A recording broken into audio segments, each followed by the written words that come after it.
اللهم صل على سيدنا ومولانا محمد وعلى آل سيدنا ومولانا محمد بارك وسلم صلاة وسلام عليك يا رسول الله صلی اللہ تعالی علیہ وسلم۔ حدیث پاک میں ہے اللہ کے رسول صلی اللہ علیہ وسلم نے ارشاد فرمایا کہ اپنے بھائی کی شماتت نہ کر، یعنی اس کی مصیبت پر اظہار مسرت نہ کر کہ اللہ تعالیٰ اس پر رحم کرے گا اور تجھے اس میں مبتلا کر دے گا۔ شماتت کہتے ہیں کوئی مصیبت یا پریشانی آنا، اور آپ نے گزشتہ حدیث میں سنا کہ ایک مومن دوسرے مومن کا آئینہ یعنی بھائی ہے، تو آپ اگر حدیث پاک میں یہ کہا گیا کہ اپنے بھائی کی شماتت یعنی مصیبت پر اظہار مسرت، خوشی نہ کر، مطلب کسی کو اللہ نے اگر کوئی مصیبت دی ہے یا کوئی پریشانی دی ہے یا کوئی بیماری دی ہے یا کوئی ایسا مرض ہے جو اسے کمزور کر رہا ہے، پریشان کر رہا ہے، تو ہم اس پر خوشی نہ کریں بلکہ اس کو ہم دعائیں دیں صبر کی اور اس کی شفا کے لیے دعا کریں، کیونکہ قرآن کریم کی آیت ہے ان مع العسر یسرا فإن مع العسر یسرا،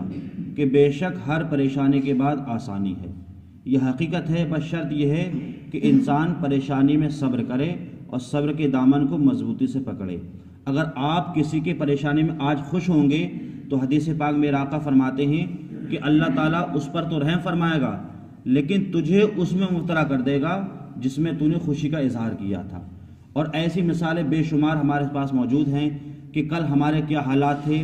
ہم کس پوزیشن پر تھے، نہ ہمارے گھر تھے، نہ ہمارے لباس تھے، نہ کھانے پینے کے انتظام تھے، اور بہت سی لوگ ایسے تھے جو ہم پر خوشی مناتے تھے، مطلب ہم مصیبت میں تھے ہم خوشی مناتے تھے، لیکن آج حالات جب بدلے تو وہ لوگ پریشان ہیں، اور آج اللہ کا شکر ہے وہ لوگ جو اس وقت میں پریشانی میں تھے آج وہ خوش ہیں۔ تو وقت جو ہے ایک سا نہیں رہتا ہے، تو اگر اللہ تعالیٰ نے کسی کو کسی وجہ سے کوئی پریشانی دی ہے تو ہم اس کے لیے صبر کی دعا کریں اور اس کے لیے شفا کے لیے دعا کریں، ہم اس پر خوشی نہ کریں۔ اگر ہم خوشی کریں گے تو ہمارا وہ دن دور نہیں ہے کہ کل اللہ تعالیٰ ہمیں بھی مصیبت میں ڈال دے گا اور اس کو خوشی میں ڈال دے گا۔ تو ایک مسلمان بھائی دوسرے مسلمان کا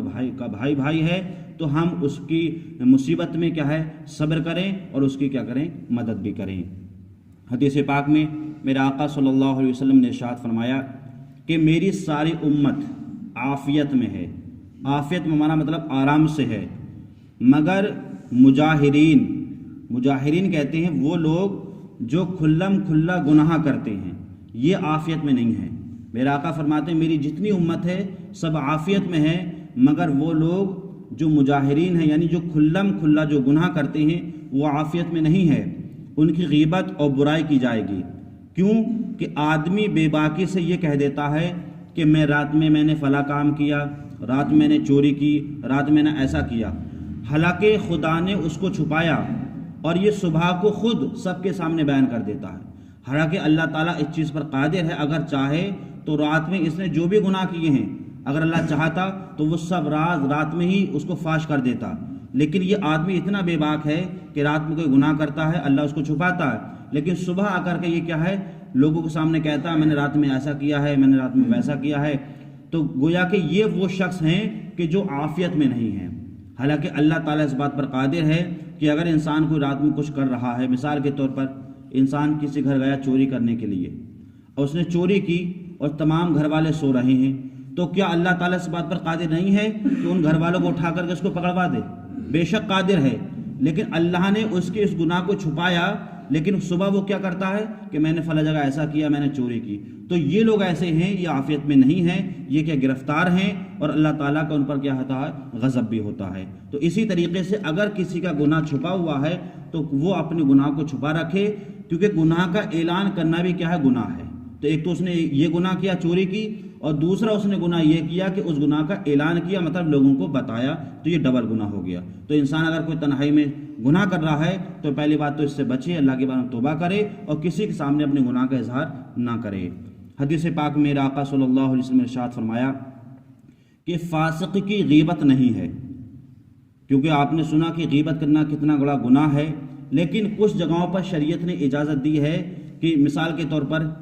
کوئی انسان ایسا ہے جو نمازی بھی ہے، روزہ بھی رکھتا ہے، لیکن اس کی دوسری فطرت یہ ہے کہ لوگوں کے مطلب پیسے کا لے لیے تو دیتا نہیں ہے، لوگوں کو تکلیف دیتا ہے، لوگوں کو مطلب جو ہے ان کو پریشان کرتا ہے، تو آپ اس چکر میں نہ رہیں کہ وہ نمازی ہے یا وہ روزے دار ہے یا نیک ہے، تو اس کا دوسرا پہلو بھی دیکھیں، کیونکہ جس طریقے سے اللہ کے حق ہیں اسی طریقے سے بندوں کے بھی حق ہیں۔ اگر کوئی انسان اللہ کا حق ادا کر رہا ہے اور بندوں کے حق کو پریشان کر رہا ہے تو اسے آپ نیک نہ سمجھے، تو اگر اس کے بارے میں اگر کوئی پوچھے تو آپ اس کی حقیقت بتائیں، کیونکہ بہت سے لوگ کیا ہوتے ہیں کہ نماز روزے چکر میں لوگ اس کو سیدھا سمجھتے ہیں، لیکن حقیقت میں وہ بندوں کا حق مارنے والا ہوتا ہے۔ اور آپ نے یہ بھی سنا ہوگا کہ کل قیامت کے دن جو ہے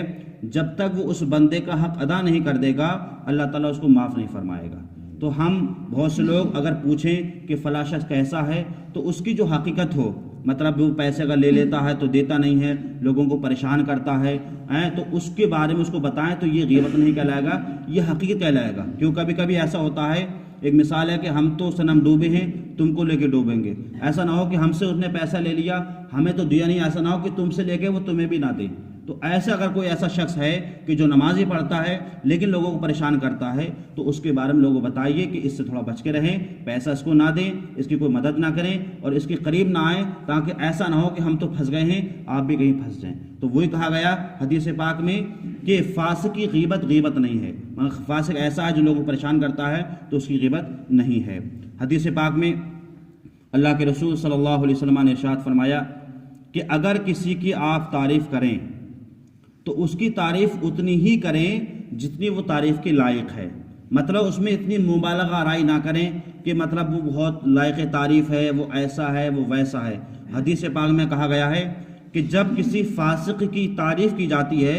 تو اللہ تعالیٰ غضب فرماتا ہے، غصہ فرماتا ہے اور عرش الہی جنبش کرنے لگتا ہے۔ اب بتائیں، تو ہمیں تعریف اس کی کرنا چاہیے جو لائق تعریف ہو واقعی۔ اب یہاں مسئلہ رہا، بہت سے لوگ کہتے ہیں کہ دنیا کے اعتبار سے کافر بہت اچھے کام کرتے ہیں، وہ نیک کام کرتے ہیں، وہ ایسا کرتے ہیں، وہ ویسا کرتے ہیں، فارغ وہ کتنا ہی اچھا کام کرتے ہوں لیکن وہ مسلمان سے بہتر نہیں ہو سکتے، کیونکہ مسلمان وہ ہے جو اللہ اس کے رسول کا کلمہ پڑھتا ہے، مسلمان وہ ہے جو اللہ کو ایک مانتا ہے۔ کافر دنیا میں کتنا بھی اچھا کام کر لے لیکن وہ دنیاوی اعتبار سے اچھا ہوگا لیکن آخرت کے اعتبار سے اچھا نہیں ہو سکتا اور نہ ہی اس کو کوئی بدلہ ملے گا۔ اس لیے مسلمان کتنا بھی گناہ گار ہو لیکن وہ کافر سے اچھا ہے، کیونکہ وہ اللہ اس کے رسول کا کلمہ پڑھتا ہے۔ لیکن ہاں گناہ گار ہے اس کو سچی توبہ کرنا چاہیے، اس لیے ہم کسی کی تعریف کریں تو ہم دیکھیں یہ کون ہے۔ اللہ تعالی ہم تمام مسلمانوں کو ان احادیث پر عمل کرنے کی توفیق عطا فرما دے۔ اللہم صل علی